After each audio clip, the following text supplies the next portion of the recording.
Hello बच्चों, कैसे हो आप सभी लोग। आई होप आप सभी लोग बहुत अच्छे होंगे। मैं आप सभी का स्वागत करती हूँ आपके अपने चैनल के लो इन हिंदी पर। आज का विषय है कानून के मुद्दे यानी इश्यूज ऑफ लॉ। इसको हम पिछली वीडियो में भी डिस्कस कर चुके हैं, बट जो इश्यूज ऑफ लॉ है ये बच्चों को समझने में बहुत प्रॉब्लम हो रही थी, इसलिए मैंने इसका एक अलग से ही वीडियो बनाया है। तो चलिए आज की वीडियो स्टार्ट करते हैं बिना देर किए। इश्यूज ऑफ लॉ यानी कानूनी मुद्दे। जब मुकदमों में विवाद कानूनी प्रश्नों पर होता है, तथ्य पर नहीं, तो उसे कानूनी मुद्दे कहा जाता है। आदेश 14 नियम 1 सीपीसी के अनुसार वह सवाल जो केवल कानून की व्याख्या से तय होता हो, ना कि सबूतों से।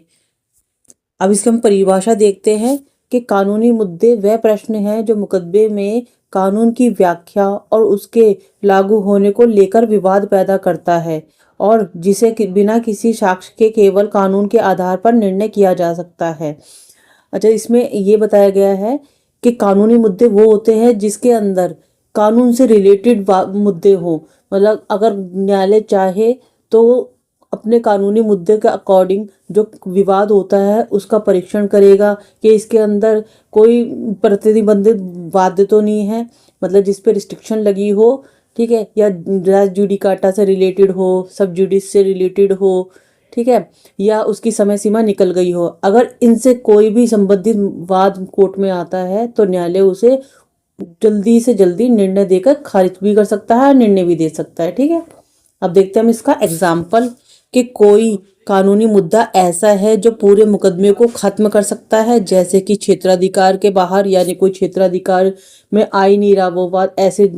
ठीक है, समय सीमा यानी जैसे प्रॉपर्टी से रिलेटेड एक लॉ जारी किया गया था कि यदि कोई व्यक्ति 12 साल तक एक प्रॉपर्टी पे रहता है तो वो प्रॉपर्टी उसकी हो जाती है। अगर 12 साल के बाद में जो प्रॉपर्टी का ओनर है वो जाके बोलता है कि भाई ये मेरी प्रॉपर्टी है, इसने मेरी प्रॉपर्टी ले ली है, तो वो जो कोर्ट में केस जाएगा ना उसे खारिज कर दिया जाएगा, बिकॉज वो मैटर ही नहीं करेगा। उसकी समय जो सीमा थी वो 12 वर्ष की थी। अगर वो 12 वर्ष के अंदर अंतर्गत ही जाकर कोर्ट में केस डालता तो वो प्रॉपर्टी पर हक जमा सकता था, अदरवाइज 12 साल के बाद में वो प्रॉपर्टी उसकी हो जाएगी जो भी उस पर रह रहा है। ठीक है, उसके बाद में है कि मुकदमा जिस पर प्रतिबंध लगा हो, ऐसे मुकदमे जिस पर रोक लगी हो, जैसे रेस सब जुडिश, रेस जुडिकाटा, ये ऐसे केसेस होते हैं जिन पर कोर्ट रोक लगा देती है। जैसे एक ही पक्षकार हो ने बार बार, ये दो पक्षकार हैं, उन्होंने बार बार सेम ही मैटर को लेके, सेम ही राहत को लेके केस करते जा रहे हैं तो उसको रोक लगा देंगे। या फिर रेस सब जुडिश होता है, यानी दो अलग अलग कोर्टों में सेम मैटर सेम पार्टीज के बीच में चल रहा है, तो जब तक एक कोर्ट के अंदर का मैटर का निर्णय नहीं हो जाएगा तब तक दूसरे जो कोर्ट में मैटर डला होगा उसे रोक दिया जाएगा वहीं पे। ठीक है, सेकेंड है, यदि वाद क्षेत्राधिकार के बिना दायर हुआ है तो पूरा केस खारिज हो जाएगा। क्षेत्रीय अधिकार के बाहर जाकर जो भी केस डाले जाते हैं वो कोर्ट एक्सेप्ट ही नहीं करती है। अब देखते हैं इसके मुद्दे यानी कानूनी मुद्दों के उद्देश्य। कानूनी मुद्दे बनाने का मुख्य उद्देश्य यह है कि मुकदमे में कौन कौन से कानूनी प्रश्न विवाद में हैं यह स्पष्ट हो जाए ताकि अदालत उन्हीं पर निर्णय दे सके। कानूनी मुद्दे क्लियर होने से जो न्यायालय का समय होता है वो बचता है और जो पार्टीज होती है उनको जल्दी से जल्दी निर्णय भी मिल जाता है। अब इसको हम देखते हैं। पहला है मुकदमे के वाद को स्पष्ट करना कि आखिर रीज़न क्या है, वो एकदम क्लियर होना चाहिए। तो कानूनी मुद्दे बनाने से यह पता चल जाता है कि मामला किस किस कानूनी मुद्दे बिंदु पर विवादित है।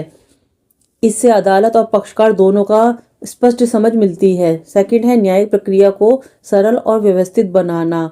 जब कानूनी मुद्दे स्पष्ट होते हैं तो अदालत मुकदमे को सही दिशा में चलाती है और अनावश्यक बातों पर समय भी बर्बाद नहीं होता है। थर्ड इसका है कि समय और न्यायालय से संसाधनों की बचत।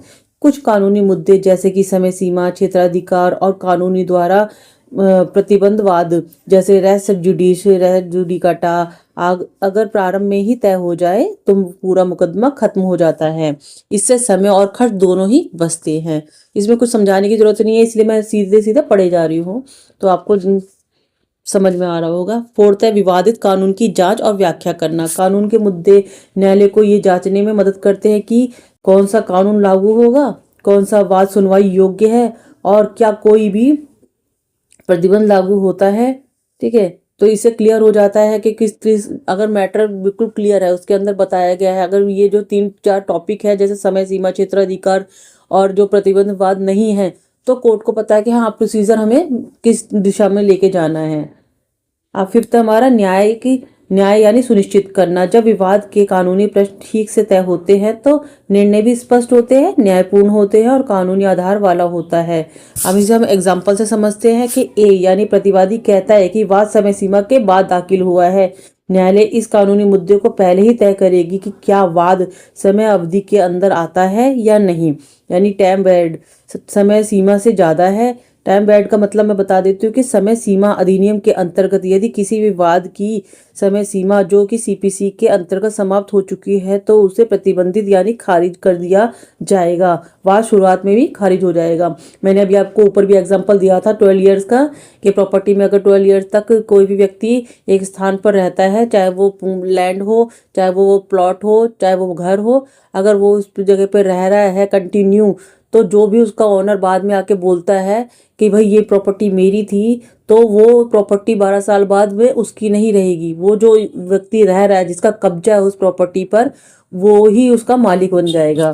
ठीक है, अब इससे रिलेटेड हम कोर्ट केस देखते हैं, केस लॉ देखते हैं, सॉरी। एस एस खन्ना बनाम FJ डिलन 1964। कोर्ट ने कहा था कि जब कानूनी मामला पूरा मुकदमा खत्म हो जाए तो उसे पहले निर्णय लेना चाहिए। Importance of issues of law. कानूनी मुद्दे का महत्व है कि कानूनी मुद्दे सीपीसी के बहुत ही महत्वपूर्ण भूमिका निभाते हैं, क्योंकि ये मुकदमे में उपस्थित कानूनी विवादों को स्पष्ट करके न्यायालय की प्रक्रिया को सरल, तेज और प्रभावी बनाते हैं। मतलब स्टार्टिंग में ही क्लियर हो जाता है कि जो मेन कानून से रिलेटेड मुद्दे हैं वो नहीं है, तो जो न्यायालय होते हैं वो फिर एक फैक्ट के हिसाब से ही पूरा मामला कोर्ट में कार्रवाई के लिए चलाएगा। अब देखते हैं निष्कर्ष कि कानूनी मुद्दे वाद में उपस्थित कानूनी विवादों को स्पष्ट रूप से निर्धारित करते हैं। ठीक है, कि अब उसके अंदर कानून से रिलेटेड कोई भी वो मुद्दा नहीं है, सीधे फैक्ट के ऊपर है। तो यानी वादी और प्रतिवादी के ऊपर पूरा भार है कि अब उन्हीं के ऊपर जो भी दोनों पार्टी अपने अपने साक्ष्य पेश करेंगी, फैक्ट पेश करेंगी, गवाह पेश करेंगी, उन्हीं के ऊपर मैटर चलेगा। ठीक है, कानूनी मुद्दे के माध्यम से अदालत बिना आवश्यक साक्षी या लंबी सुनवाई के केवल कानून के आधार पर कई बार मुकदमे को प्रारंभिक स्तर पर ही निपटारा कर सकती है। अगर इन जो भी कानूनी मुद्दे होते हैं वो प्रूफ हो जाते हैं स्टार्टिंग में ही कि हाँ भाई इस बात के अंदर कानूनी मैटर मुद्दे हैं, तो जो न्यायालय होता है वो स्टार्टिंग में ही मैटर को निपटारा कर देगी, उसको वहीं के वहीं खत्म कर देगी, खारिज कर देगी। कानूनी मुद्दों के माध्यम से अदालत साक्ष्य लंबी सुनवाई के कानून के आधार पर कई बार मुकदमे को प्रारंभिक स्तर पर ही निपटारा कर सकती है।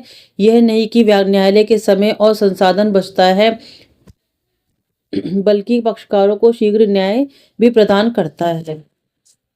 तो यहाँ पर ये कानूनी मुद्दे वाला पूरा टॉपिक खत्म हो गया है। ये जो फ्रेमिंग ऑफ इशू था ये उससे रिलेटेड था, उसमें भी मैंने इनको डिफाइन किया था, फैक्ट ऑफ इशू और लॉ, इश्यूज ऑफ लॉ। और ये मैंने इसे इसमें इसलिए डिफाइन किया क्योंकि बहुत सारे बच्चों को ये चीज़ समझ नहीं आ रही थी कि इश्यूज ऑफ लॉ क्या होते हैं। फैक्ट ऑफ जो था, इश्यूज ऑफ फैक्ट तो समझ में आ गया था, बट जो इश्यूज ऑफ लॉ थे वो बहुत बच्चों को समझ नहीं आ रहे थे, इसलिए मैंने इसको अच्छे से डिफाइन किया अलग सी वीडियो में। आई होप आपको मेरा पढ़ाया हुआ समझ में आया। अगर आपको मेरा पढ़ाया हुआ समझ में आता है तो आप मेरे चैनल को लाइक कीजिए, सब्सक्राइब कीजिए और अपने दोस्तों के साथ में शेयर कीजिए। राधे राधे।